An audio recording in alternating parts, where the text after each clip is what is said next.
दोस्तों 5वें test match में आयल मुकेश कुमार के तूफान। दोस्तों मुकेश कुमार चटका देहलस लगातार 8 गेंदा में 8 विकेट और तोड़ देहलस शोएब अख्तर के वर्ल्ड रिकॉर्ड। दोस्तों आप भी देखल चाहता नहीं मुकेश कुमार की धाकड़ गेंदबाजी की पूरा वीडियो, तो ये वीडियो के एक लाइक करके चैनल के सब्सक्राइब जरूर करें।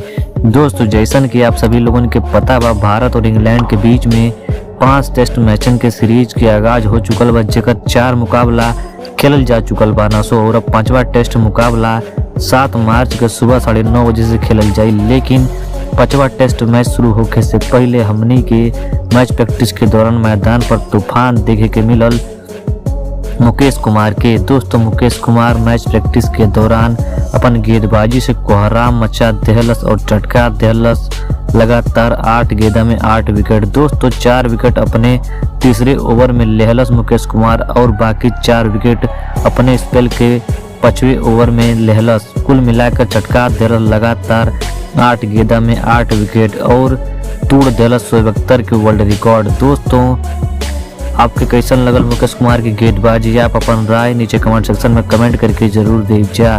धन्यवाद।